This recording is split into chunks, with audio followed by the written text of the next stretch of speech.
பண்டையெல்லாம் பொன்பொழிக்க செய்திடுவோம், அதில் பன்மடங்கு உற்பத்தியை பெருக்கிடுவோம்.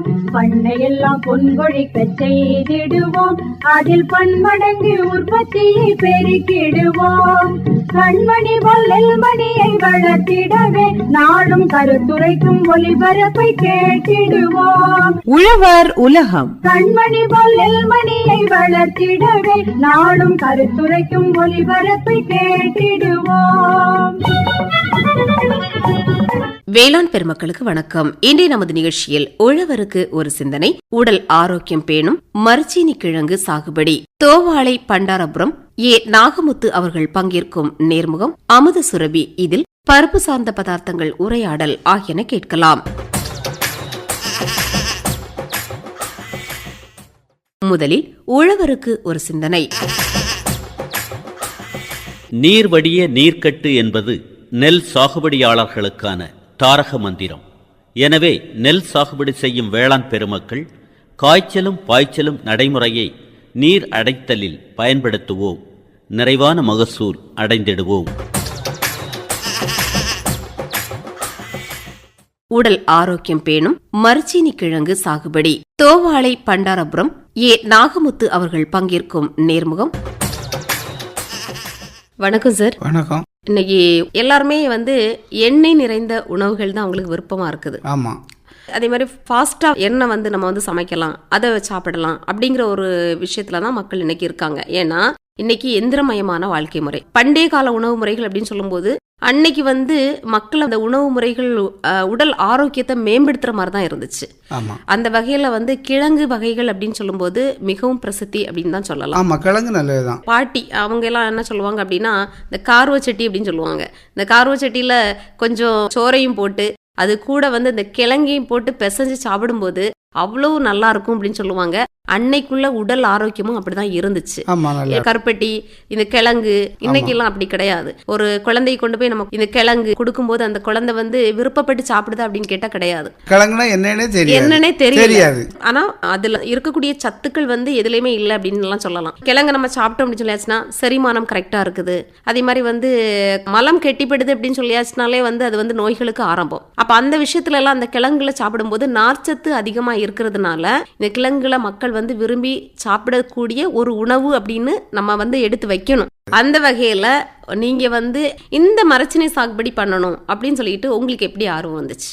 ஆர்வம் வந்துச்சுன்னா நான் கொஞ்சம் கொஞ்சமா போட்டேன். அதுக்கு பிறகு மொத்தமா வைக்கணும் அப்படின்னு சொல்லி அந்த மண் உழுது அதை பரிசோதனைக்கு கொடுத்து உரம் மண்ணை மாற்றிக்கிட்டு அதுல இருந்து எடுத்து கொடுக்கணும். இன்னைக்கு ஒரு மண்ணை நம்ம தேர்ந்தெடுத்துட்டோம் அப்படின்னா இந்த மண்ணில் என்ன காய்கறிகள் வருதா, இல்லைன்னா பூக்கள் சார்ந்த அந்த விவசாயம் பண்ணலாமா, இல்லைன்னா கிழங்குகள் சார்ந்து பண்ணலாமா, இல்லைன்னா தென்னை அப்படின்னு சொல்லிட்டு நீண்ட கால பயிர் வைக்கலாமா அப்படின்னு சொல்லிட்டு நம்ம அந்த மண்ணை பரிசோதனை கொடுத்தாதான் தெரியும்.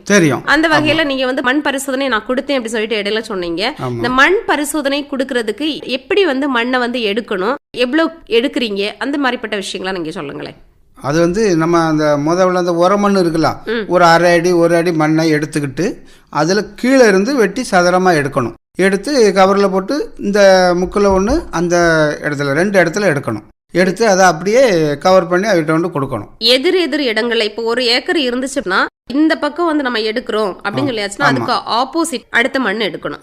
இந்த 2 மண்ணும் கலந்து எவ்வளவு எடுக்கிறீங்க? அரை கிலோ. இது அரை கிலோ, அது அரை கிலோ. அதை கொண்டு கொடுத்து அதுக்கு பிறகு அவைய டெஸ்ட் பண்ணி என்ன உரம் போடலாம், இதுக்கு என்ன மாற்றி செய்யலாம் அப்படின்னு சொல்லி இது பண்ணுவாங்க. சரிங்க ஐயா, நீங்க ஒரு சைடு நம்ம அந்த மண்ணை எடுத்துட்டோம், அதுக்கு மறு சைடு இன்னும் கொஞ்சம் மண்ணை எடுக்கிறோம். இங்க ஒரு 1/4 கிலோ எடுக்கிறோம், அங்க ஒரு 1/4 கிலோ எடுக்கிறோம். அப்ப இந்த மண் ஒரு இடத்துல எடுத்தா போதாதா? ஏன் மறு சைடும் நீங்க எடுக்கிறீங்க? மறு சைடு எடுக்கணும்னா ஒரு இடத்துல 2 சைஸா இருக்கும். மண் வகை 2 பிரிவா இருக்கும். பாதிக்கு அங்க ஒரு சைஸா இருக்கும், பாதிக்கு அங்க ஒரு சைஸா இருக்கும். அந்த சைடு கொஞ்சம் வெள்ளையா இருக்கும், மண் வெளுப்பா இருக்கும், கொஞ்சம் கருப்பா இருக்கும். அதுக்கு தான் 2 சைடும் எடுக்குது. மண் பரிசோதனை பண்ணதுக்கு நீங்க கொடுக்கும்போது அவங்க இந்த மண்ணில் என்னென்ன சத்துக்கள் அதிகமா இருக்குது, என்னென்ன சத்துக்கள் குறைவா இருக்குது அப்படின்னு சொல்லிட்டு உங்களுக்கு ரிப்போர்ட் கொடுக்குறாங்க. அதுபடி நீங்க உரங்களை செடிகளுக்கு கொடுக்கும்போது அழகா தன்மையா உங்களுக்கு அதே மாதிரி கொடுக்கணும், மகசூல் வருது, அழகா வரும்.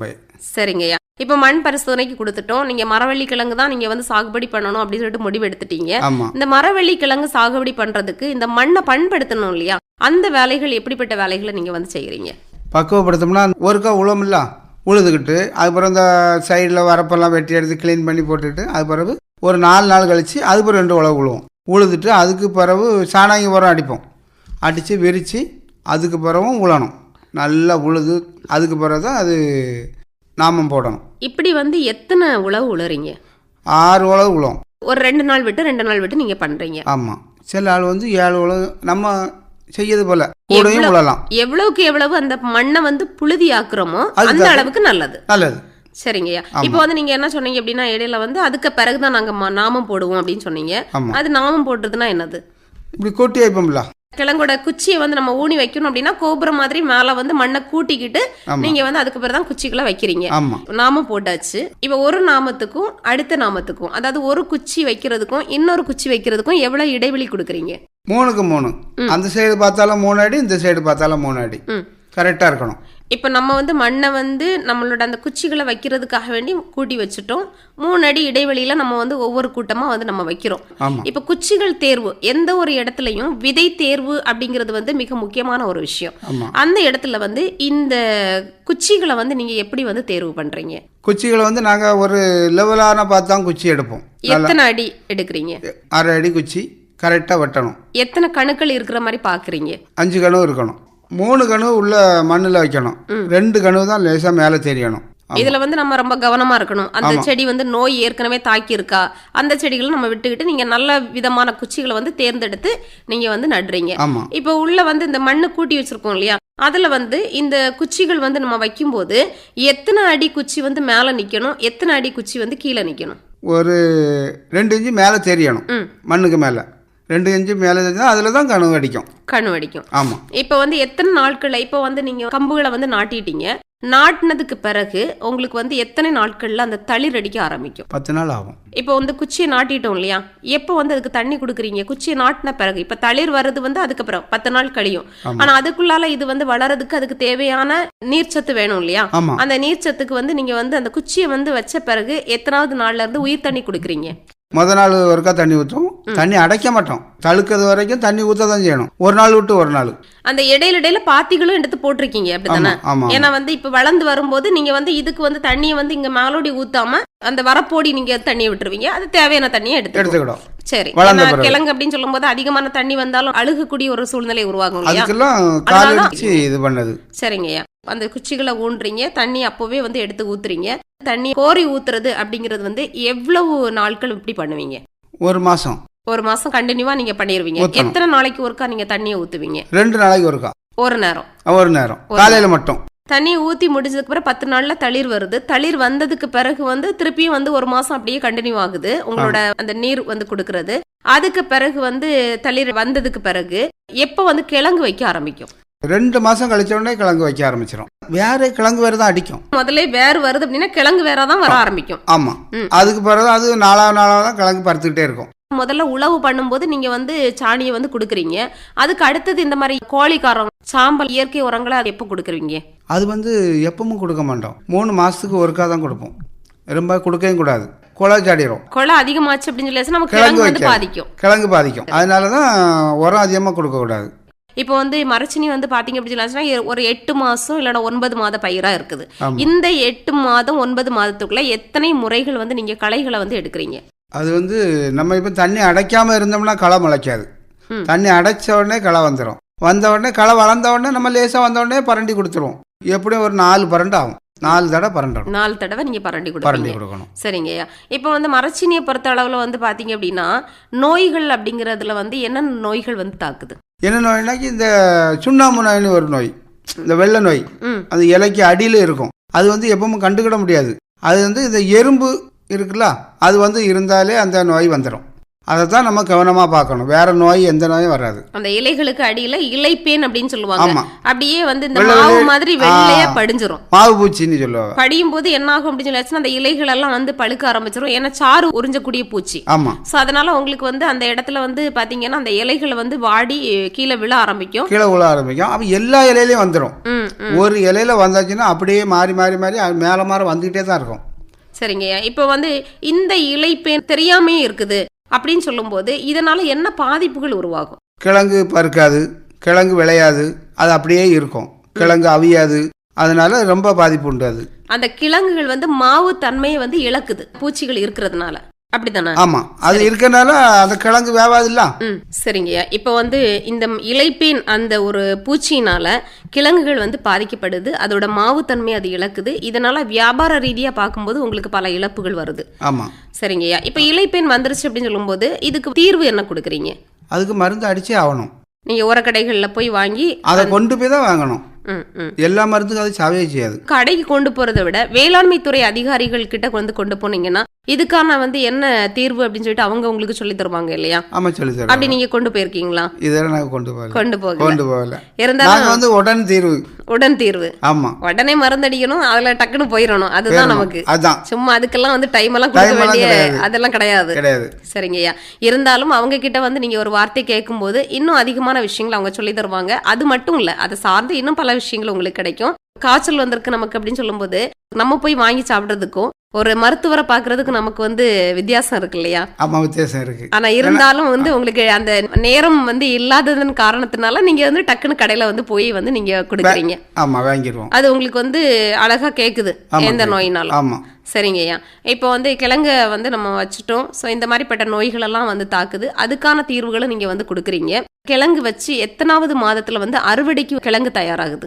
9 மாசம் ஆகும். இப்போ கிழங்கு வச்சு உங்களுக்கு வந்து ஒரு 7 மாசம்லாம் வரும்போது கிழங்கு அப்படியே வந்து பருக்க ஆரம்பிச்சிடும். ஆமா, அந்த பருக்க ஆரம்பிக்கும் போது நீங்க வந்து என்ன பண்ணுவீங்கன்னா உரத்தை நிறுத்திடுவீங்க.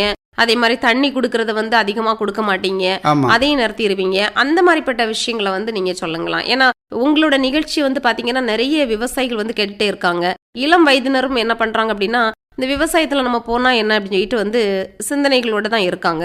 ஸோ அவங்களுக்கெல்லாம் வந்து உங்களோட விஷயங்கள் வந்து பயனுள்ள விஷயங்களா இருக்கும் இல்லையா? அப்ப அந்த கிழங்கு சாகுபடி பண்ணும்போது எவ்வளவு நாளுக்கு பிறகு நீங்க உரம் கொடுக்கறது, தண்ணி கொடுக்கறது எல்லாம் ஒரு லெவல் படுத்துறீங்க, அந்த விஷயங்களை நீங்க சொல்லலாமே. கிழங்கு வந்து ஒரு மூச்சு வளரும். ஒரு மூச்சுனா ஒரு 4 மாசம் நல்லா வளரும். அதுக்கு பிறகு அந்த வளர்த்தி கம்மியாகும். அப்புறம் இலை விடுறது பைய தான் விடும்.